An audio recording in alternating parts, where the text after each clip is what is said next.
Hi everyone, so I'm doing my video late today.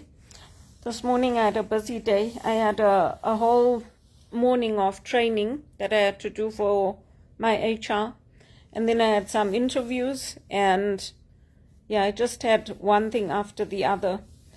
So for today I had posted a piece earlier on women at the cross, and the women going through that process of grieving. Good Friday is so short. It's one day, and then it's like we're moving into Easter Saturday, and then we're moving into Easter Sunday. And I think sometimes life can be like that. People are like, well, you're not living in the present. What about now? You keep going to the past. There's something wrong with you. I think you have mental health problems. That's what people do to me. And they don't stop. But I know with my training, and I know from what I've gone through, there's nothing wrong with going back to the past. There's nothing wrong with grieving. You'll always grieve for somebody, for a loss. You'll always grieve. And that grief comes up in different ways, and then we move back. It's a cycle. So unfortunately, you do get people like that. They're overconfident. They think they know it all, and they want you to think like them, because in their mind, you don't know what you're talking about. So, I think you just have to be prepared for that. And to go back to this image of the women at the cross, and to go back to the image of loving and losing, we can sit with that moment of that grief when you expected help to come and it didn't. You expected those who had the influence to be able to step up for you, and they didn't. And that's the thing that can either break you, or it's the thing that you can offer to God and say, well, I expected this, Lord. I expected this, gracious God. I expected this, Heavenly Father, but you didn't do it my way. You allowed this crucifixion to happen. You allowed this job loss to happen. You allowed this death to happen. And where are you in all of this? You can even think of Jesus on the cross saying, why have you forsaken me? That feeling of complete desolation, where the whole earth goes into a state of grieving, and the skies turn black and the birds fly away. It's like before an earthquake, you see all the animals fleeing in the other direction. And that's the kind of grief at the cross. That's the kind of grief we experience when we go through a job loss, because you're not just losing a job, you're losing people who have become a part of your life, your team. Many of them, or some of them, have become like a family to you. And so it's a very, very big loss. And the strength of the women at the cross is that they didn't run away. Even in the face of the police, the Romans, the authorities, they didn't run away. They stood at that cross. They stood by Jesus. And that's our calling too. That's the mother's love, to stand by the cross. It's the lover's love, to stand by the cross. It's the love of a friend, to stand by the cross and to grieve in that deep, deep loss. Because there are many influential people who could have saved Jesus in that moment, in that time. Even if all the people that were there had gotten together, they could have saved Jesus. It didn't have to be that way. And so it's in that moment of that grief that we stand as women at the cross. And for today, it's that image. Today I watched the Pope's trip, and I'm following his journeys. So one of the things that I like about the sisters is that when there are things like this happening, they'll be the ones that you'll see will be saying, take a stand against investing in arms so much and invest rather in feeding the poor, clothing them, housing them.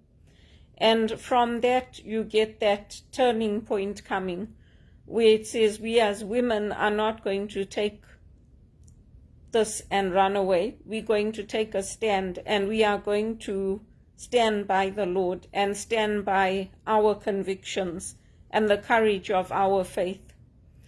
And that's when we go back and we revisit that of what's happening in our world today and where we are making a difference as women.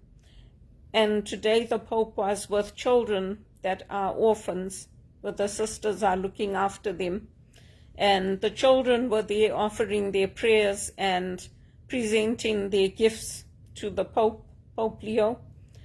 And that's the hope that comes out of abandonment. It's the hope that comes out of standing with those who are in pain or in grief. And for me, I can give examples of when I worked. Well, it wasn't paid work, it was volunteer work in the cardio and ICU lounge. And I used to be there with the families at St. Michael's Hospital and just put out the refreshments, put out the cookies and the coffee, and just sit with the families. And then when the doctors and the nurses used to tell me that, okay, you can tell them to come in, then I used to tell them that they could go. Sometimes it's that moment of being with the patients, and the priests at Blessed Sacrament used to tell me that when you go in there, you can go and put your hands on the patients and you can pray with them.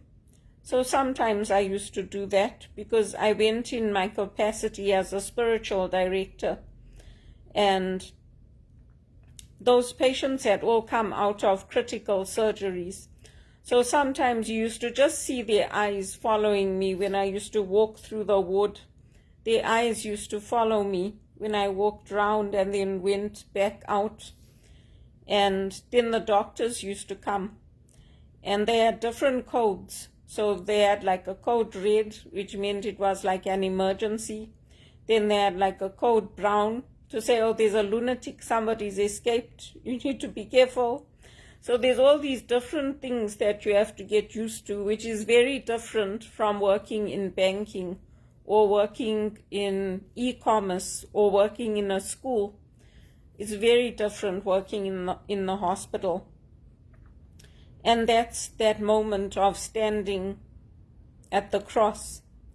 It's that moment of courage. And for me, I also did think about my dad, because he also had a heart surgery. So every week when I went in there, I thought about him, and I thought about his heart surgery, and I remembered him. You can take your moments in your life and you can look at where you are using your courage and your gifts and your talents to stand by that cross. Because for us as Christians, we are women of courage, and that courage may not be what people think it is.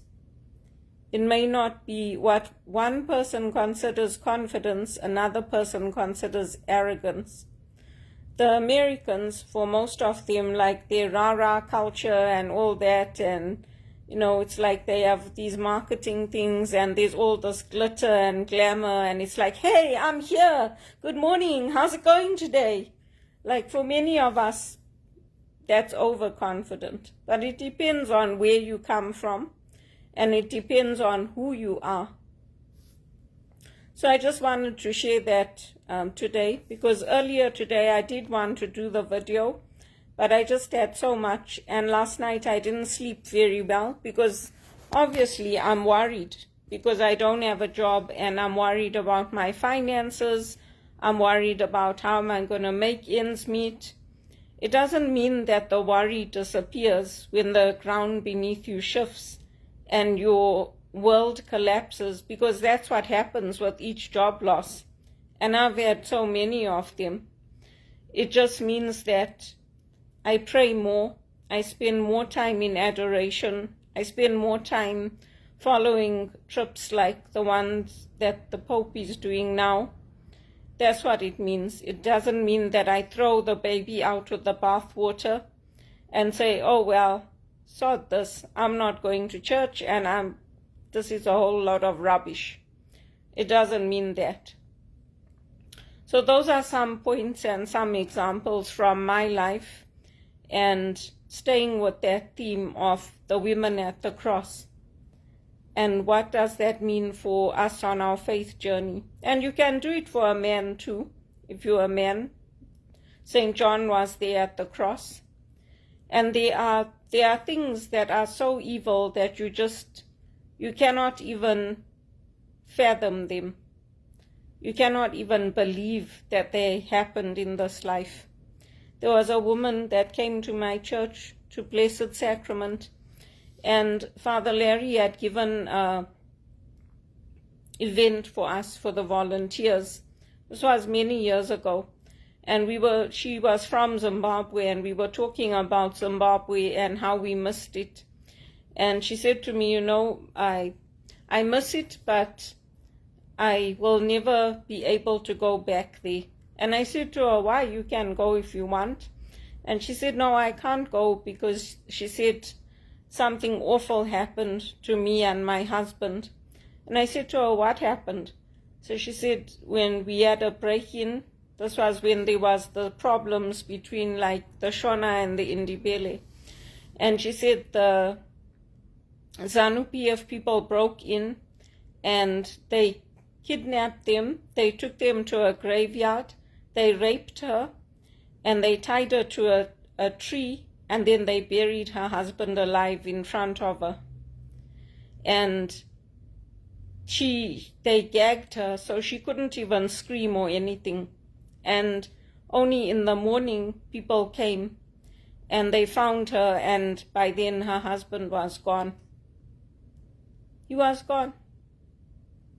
So how in that pain, in that evil, like a job loss is devastating, yes, but that's evil. And when that's the evil that puts Jesus on the cross. And it's that salt being rubbed in your wound when you are grieving, you are experiencing job loss, you're experiencing not knowing where your next month's rent is coming from. That's the pain that you're going through. But you're saying, Lord, I know this is evil, but I'm not turning away. I'm standing strong in my faith. And I sat with her for a while, this lady, and she said to me, I don't cry anymore. But she said that's what they did to my husband. And she was a black lady. She was a black lady. So I said to her, I don't even know what to say to you. And I just sat with her and I held her hand. And that's sometimes what it's about. It's being there in that moment and standing by that cross with each other. So that's what I wanted to share for today, and to say that we don't give up, we don't lose our faith. I mean, I've started over with nothing but the clothes in my suitcase many, many times. But that doesn't mean that I give up on my faith. I don't. People put a lot into our identities of the work we do, and when that work is gone, it's where there's no meaning in the life. But for me, the meaning in my life doesn't come solely from that job. And it comes from that faith in the Lord. Because one day I'm going to die, just like you're going to die. And just like God showed me, who knows, tomorrow I could wake up, even taking all this medication, and every organ in my body could fail. And so could yours. You don't know. When your time is up, your time is up. You don't know. So my identity is not in that job. The first few times it happened, yes, I did cry. And even when I lost my job this time, I did cry. But I didn't sit there and say my whole life is over now. I said, well, Lord, I'm going to have to just keep looking until you open that next door for me. And you have to take me to the right job for me. And that's what I want to leave you with for today. For the women standing by the cross. Don't give up the faith.